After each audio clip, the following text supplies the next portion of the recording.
Morning. How you guys this morning? Everybody have a good Thanksgiving? I know this year presented some untraditional challenges, right? Instead of arguing over the recipe, we got to find a way to do it in a different way. So that was fun, right? Everybody learned something good from it, and it makes us better for it. So after Thanksgiving, we all know we start going into this Christmas time.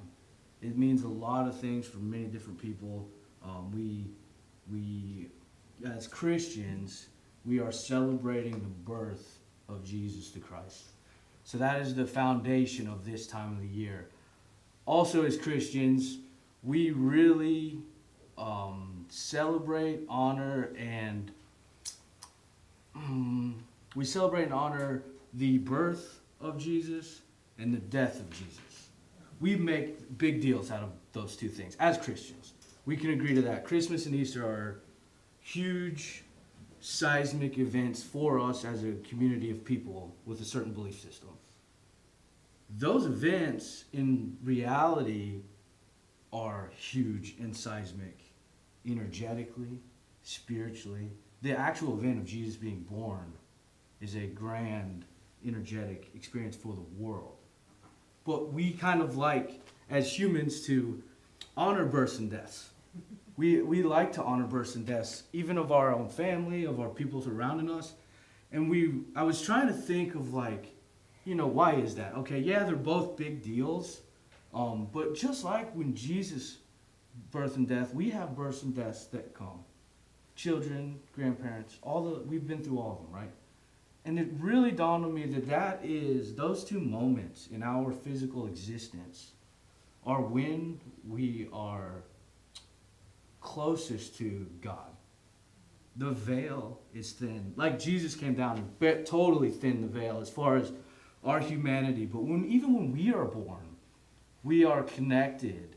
We don't come in with the veil on. We put it on later through choice. So the birth is really a cool place where the connection with God or beyond or the energy, whatever you want to call it, is so close that it has such a lasting effect on us that we turn around and celebrate it every year when somebody comes around and has a birthday. Why? Because we're celebrating that connection. We're celebrating that connection with God. We're celebrating that wondery of holy cow. We get the science of it, right? But the birth of somebody.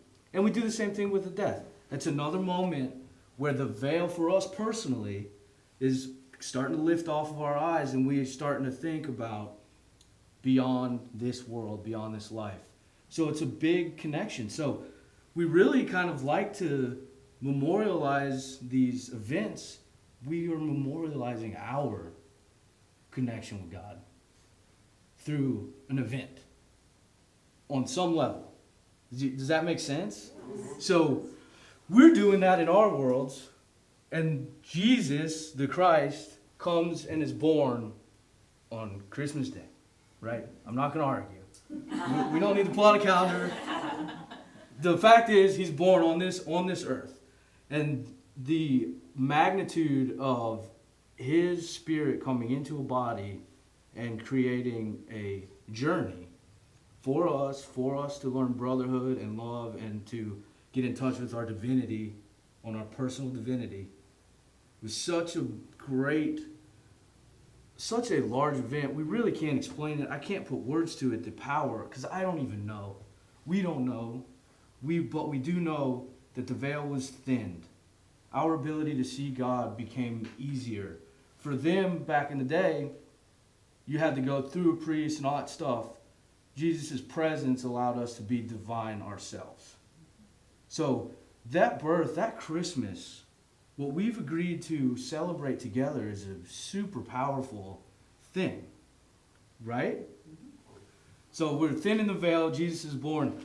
And so this creates this time, we call it time, this event created a moment. Jesus was born. It created a moment where the world was closer to God, where the veil was thinner, and we have latched onto it for good, right? This isn't a negative thing. We have taken this birth and we celebrate it every year over and over and over again. Because of the power of it, we recognize subconsciously, some of us consciously, spiritually, we recognize that his birth is a moment where it is easier for us to be divine.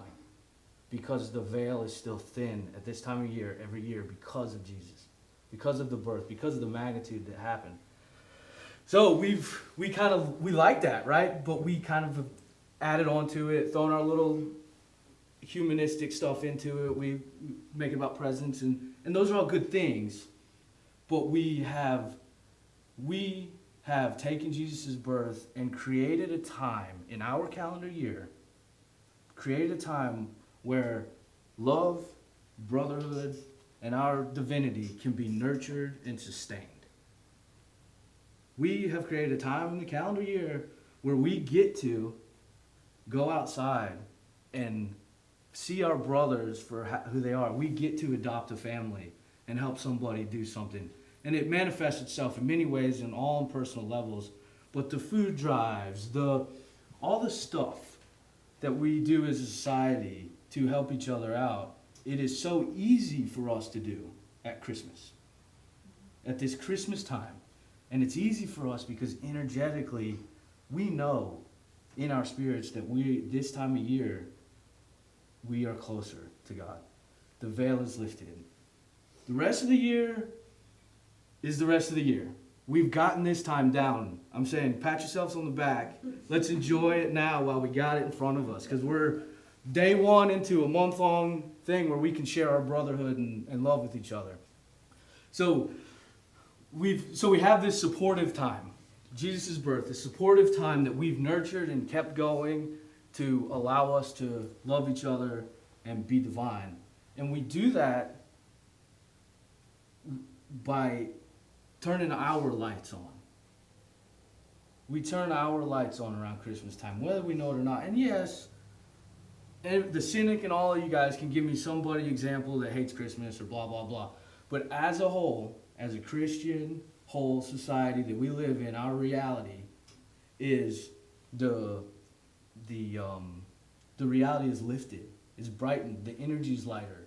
You still have all the stuff you got to deal with, the stress and all the expectations, but we deal with those with our light turned up just a little bit higher than we would the rest of the year. And some people do it by choice, conscious choice. Some people do it just because they're around a bunch of other people that have it up and you can't help but turn it up. And some people don't even know they're doing it. The commercials make us do it. And I'm serious. We're somebody come up here, oh, it's so commercialized, blah, blah, blah. Christmas is a time of Hallmark's taking over and Coca-Cola's taking over. We've participated in that consciously, and our spiritual needs and wants and hopes and dreams are contained in those. If we created our spirits in it. And the commercials for the Coke, how uplifting are they? I saw one, send my daddy home for Christmas. I'm gone. You know what I'm saying? And it's, or the one, the little girl has to go somewhere to get her inner light and brings it back to the Christmas tree that won't light. And they're goofy little things, but they're a reflection of our ability to recognize that this time of year we get to be turned on. We get to be turned up. And we get to be because we allow other people to turn their lights on. It's the one time of year we don't really judge people for turning their lights on. We as a whole come together and say, hey, let's all turn our lights on at the same time so we can all be on the same boat, you know? And so that we're all being goofy together. So it allows that, it just continues to foster the ability for love and brotherhood to shine, and that shines through our divinity expressing by turning our little lights on. I want to read you something. It's not a Christmas story. It's later Jesus' teaching as a young man, and it's just in his life. And that was kind of one way I wanted to go with it, but I'm not going to. But Jesus' life and his teachings throughout sustain this idea of this Christmas time where we can create a world, because we're literally creating a world where we can be supportive and loving. Treat your neighbor as yourself. And we get to do it now. So, I just want to read you something this Jesus said. And he's teaching, and at this point he's teaching and telling people, like, hey, you don't have to go to the priest. You don't. The light is within you. So I'll just read it. And Jesus said, the silence is not circumscribed. It is not a place closed in with wall or rocky steeps, nor guarded by the sword of man. Men carry with them all the time, the secret place where they can meet their God. It matters not where men abide, on a mountaintop in the deepest vale in the marts of trade, fitting for us around Christmas time, or in the quiet home. They may at once, at any time, fling wide the door and find the silence, find the house of God is within the soul. And he goes on to say, you are within the holy place, and you will see upon a living shrine the candle of the Lord aflame. And when you see it burning there, look deep within the temple of your brain, and you will see it all aglow. In every part, from head to foot, are candles all in place, just waiting to be lighted by the flaming torch of love. And when you see the candles all aflame, just look, and you will see with the eyes of soul the waters of the fount of wisdom rushing on, and you may drink and there abide. So Jesus is what he's telling us. He's saying our divinity is within every single one of us. And we can choose to go within and light our candles.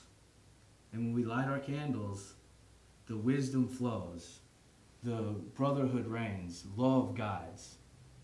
It's not doubt and judgment and fear. Because if you're going heart open, light on, you may have some fluttering thoughts of potential failure, but it never does. And you always go through, and you're always smiling, and you affect society on such a deep and rich level, you can't even understand it. You don't even recognize it, you don't see it when your light's truly on. So, that's our Christmas time. So Jesus is born. The veil is thinned energetically for all of us to partake in. We've chosen to keep that, and we've chosen to sustain it throughout the years, every year, and create a space in time where we can nurture and sustain brotherhood, love, and our divinity. Good with that? Good with that. I am too. I love this time of year. So, Christmas lights, the name of the service. Christmas lights. So I think it's really, really funny, and I think it's really awesome and telling that lights are such a literal Christmas tree lights and house lights and candles and everything that has to do with light is such a thing around Christmas, right? What do? We go get a Christmas tree, and what do we put on it? Lights. We go get what for our house? Lights. And it's symbolic and it's funny and corny, but again, if you believe that we are creating our reality through our spiritual eyes and our spiritual wants and needs, we know what we're supposed to do. That is inherent in our being. We are fulfilling that through literally putting lights in our homes. Our spirit is talking to us through the ways we understand. Through our material and through our lives and through our reality, our tangible touching. Would any of you guys on a regular basis, and you can feel free to answer honestly, would you take paint and write "I love God" on the side of your house so that everybody could see? Would you do that? No, Bonnie's truthful. They'd be like, "You're crazy, what are you doing?" But guess what time of year it is? And guess what we do? We literally take lights and we paint "I love God" with those lights on the front of our houses. We hang our little white lights. We hang our blue lights. And it's, it is what it is. Somebody would say, oh, it doesn't matter. It does, because it is our spirit hanging those lights, symbolically hanging our light and painting "I love God" on the side of our house, whether we know it or not. I want everybody to see how organized I am in my love of God, how colorful I am in my love of God, how disorganized and kind of unplugged I am in my love of God. I might leave my love of God all year round. You know, some people might not like that, but think about it that way. This is your love of God hanging there. Let him leave it up all year round. So I thought it was funny that we do use lights so much symbolically, and it is very much a symbol of what we already know inherently in our spirit. That we have our inner light, and we can choose to turn it on any day of the year. But Christmas time, the veil is thin. The people have come together and agreed that we're going to keep the veil thin around this time of year. And we can be brothers. We can fill the world with love. And we can turn our lights on. And I'm not going to judge you for it. They're not going to judge me for it. It's a time of year people wear goofy elf hats in public. You know? The big rough and tumble construction worker all year round, cussing and spitting and kicking, puts a wreath on his truck with a flower in it. A flower on your truck? How cool is that? You know? So the lights are cool.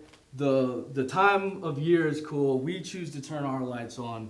We participate with our lights. Physically, we participate with our lights. And we also have a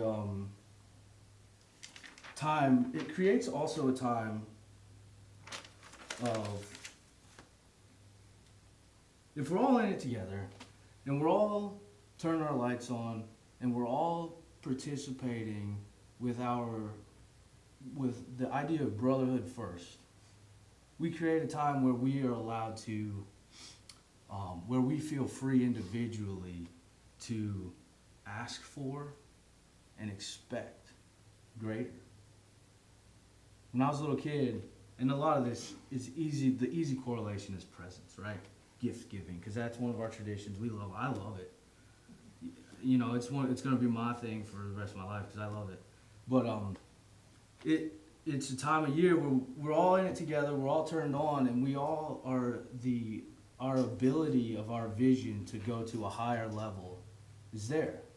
Because we are surrounded by people with their lights on. We're surrounded by Christmas music.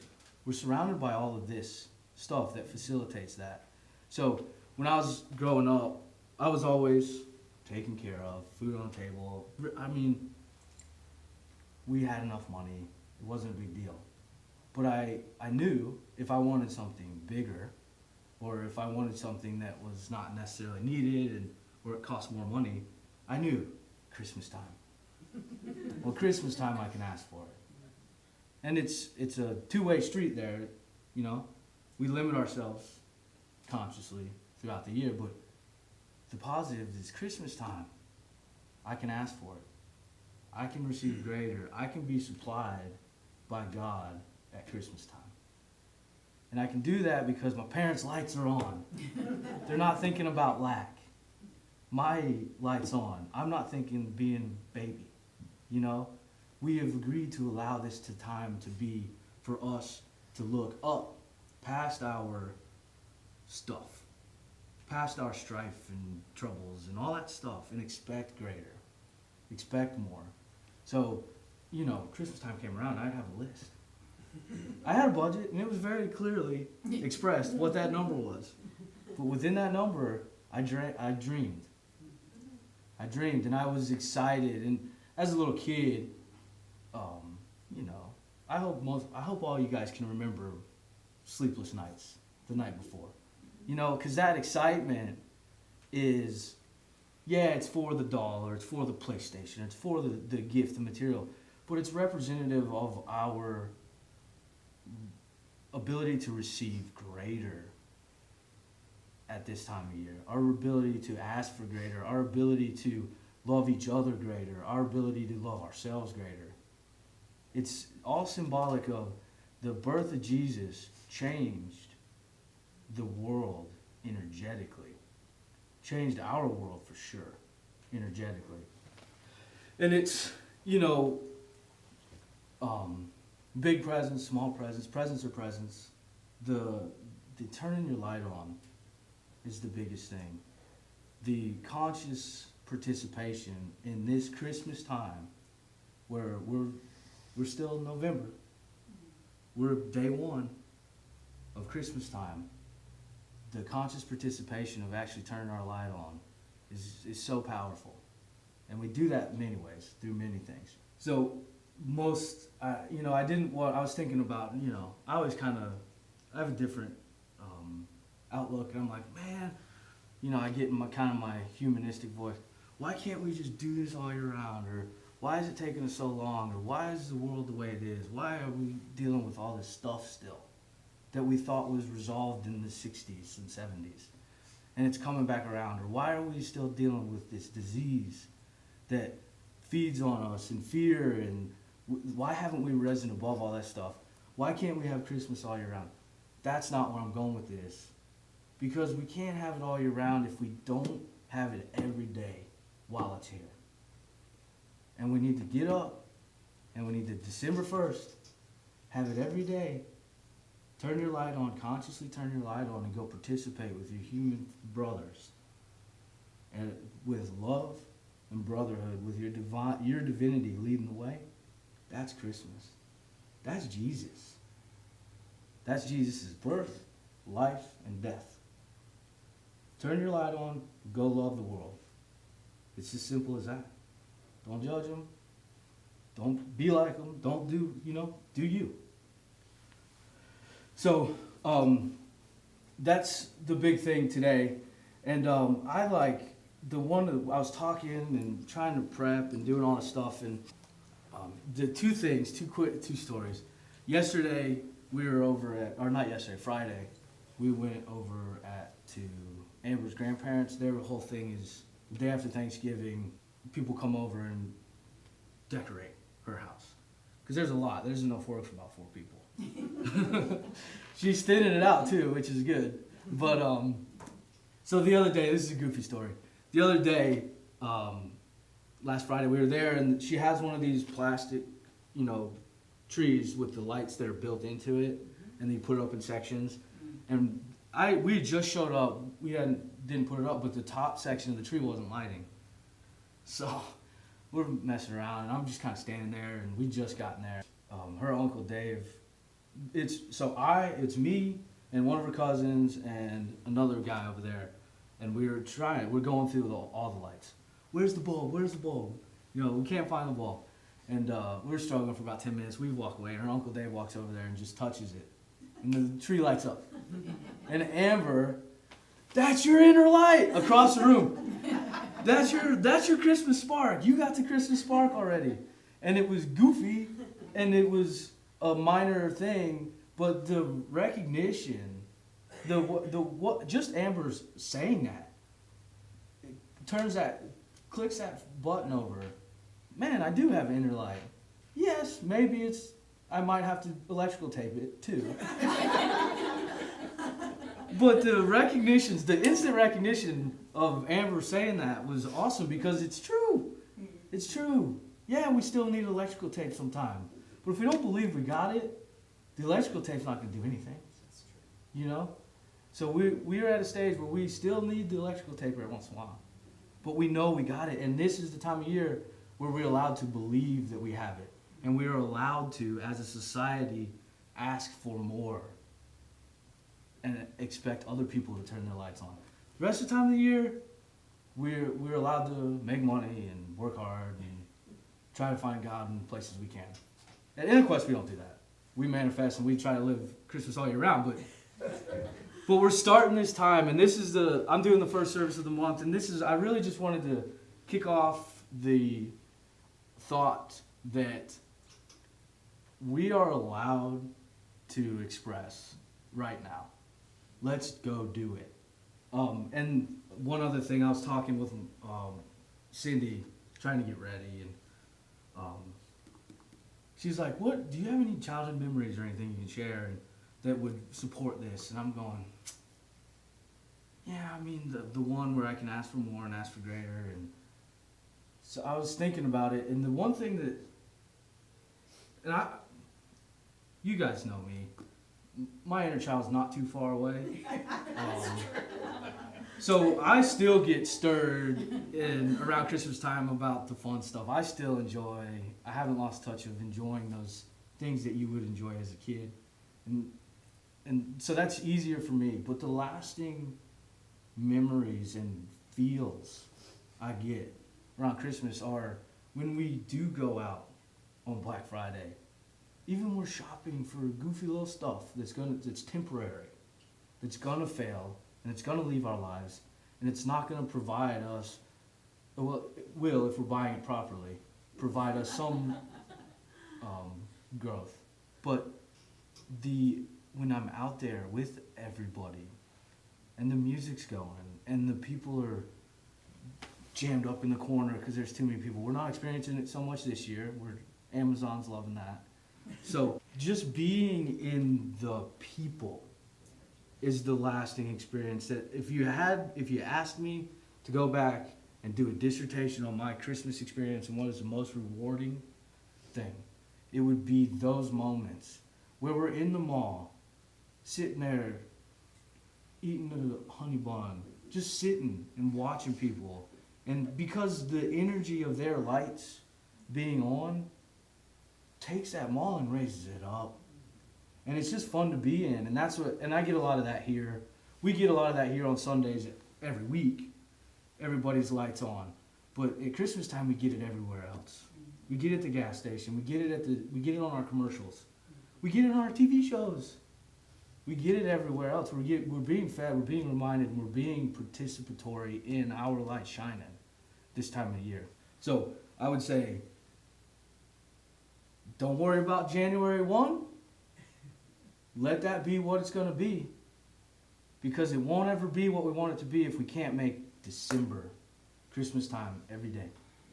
You know what I'm saying? If we can't turn our lights on every day during this time where it is easy to turn our lights on, we're not going to get the rest of the year. So this year, let's wake up, turn the light on, go out into the world, let love, let brotherhood, and let your divine take the lead. You'll still do everything you want to do. You won't miss out on anything. You will just have a better experience. The world will be lifted individually. Our individual worlds and our world as a whole, society, will be lifted if we do that. Sound like a deal? Yes. All right, let's go within. So if you put your feet on the floor, close your eyes.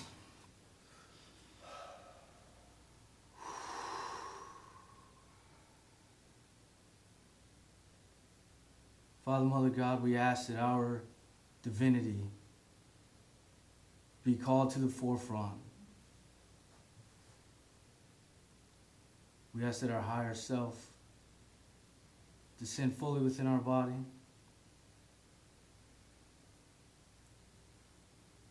I want you to take a breath and really feel your divinity flooding through your body.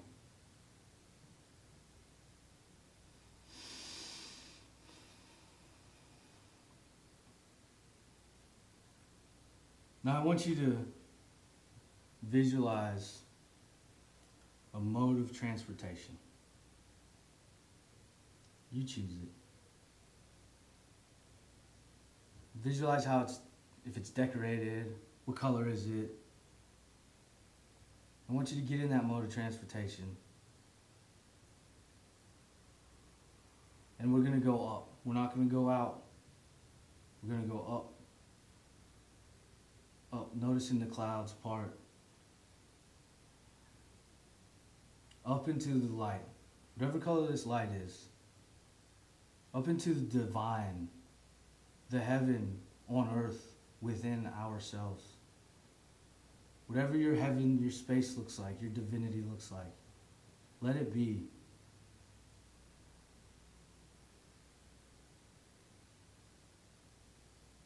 And I just want to take a minute just to be in it. Just take a few breaths and really own what you're feeling.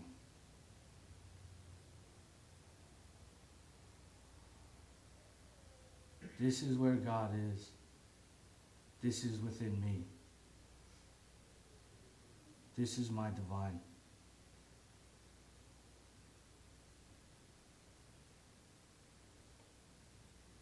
And in that divine space, I want you to call forth a Christmas light.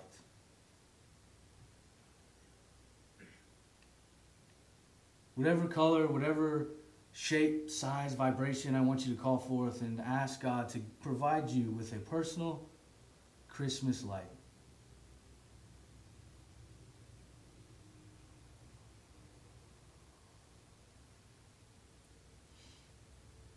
And take this light, and I would ask that you take it from the divine and make it a symbolic Christmas light that we experience in this reality. Whether a bulb, a small one you put on your tree, a disco ball you hang in your, whatever it is, whatever that physical, material Christmas light turns out to be, whatever color, whatever shape, whatever size.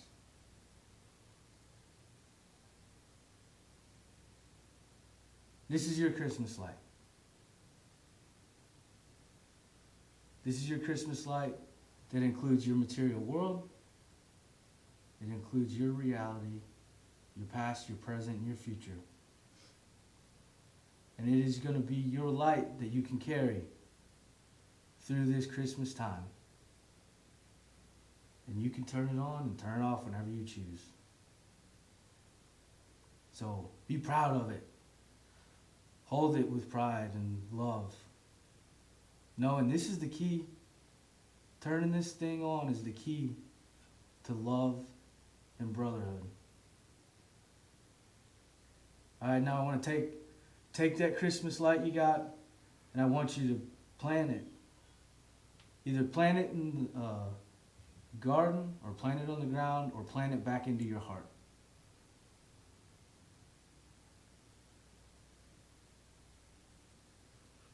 We're putting this Christmas light from God that includes our material world back into our heart. And we're going to carry this with us. We're going to carry this with us, and we're going to know that this is the key.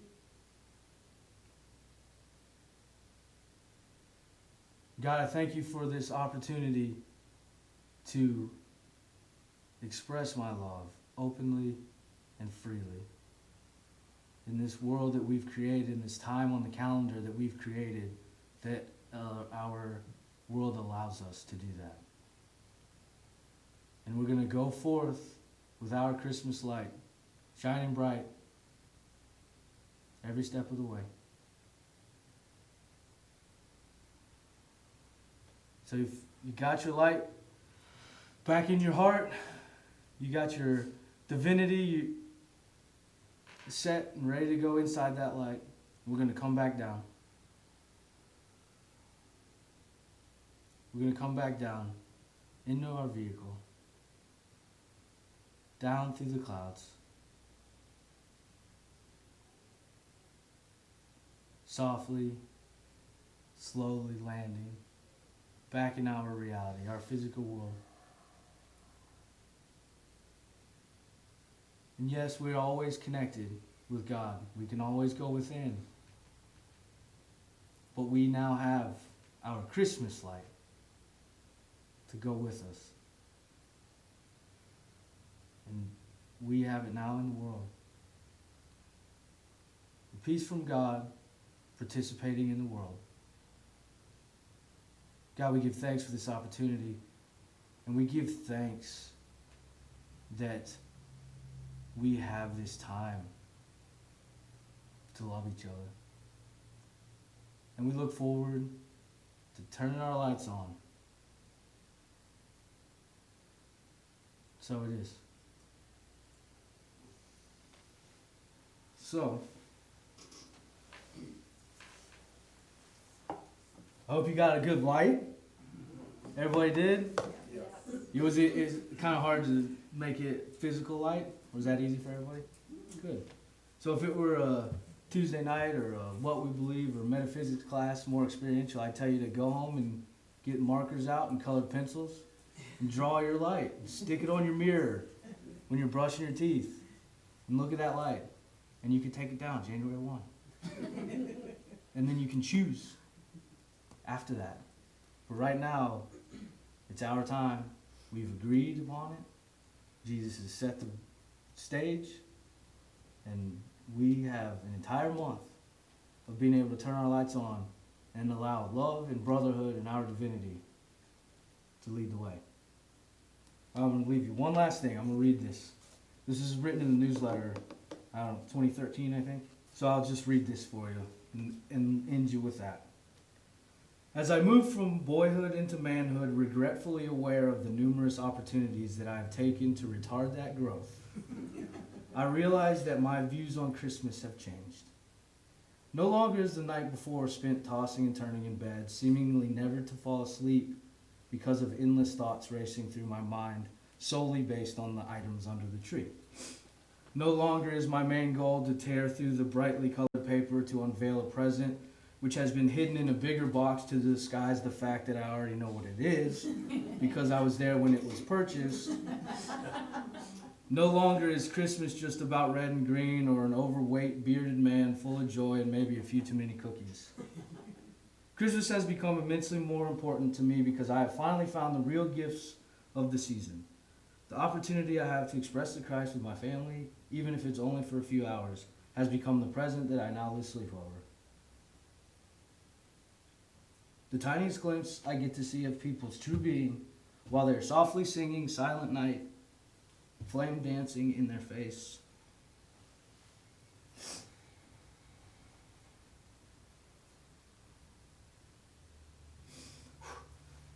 Creating a wonderful scene of brotherhood. I have yet to see a brighter room than the sanctuary with all the lights out and the small individual candles flickering, doing their best to fill the darkness. The candles do not create the brightly lit room. The energy of God's love in one moment when we come together to stop and recognize true Christmas, God and Jesus the Christ. So this Christmas Eve, when you stand in a circle and start to sing that slow yet very powerful song, I want you to know that I am grateful and you have just given me one of the best Christmas presents I could ever ask for.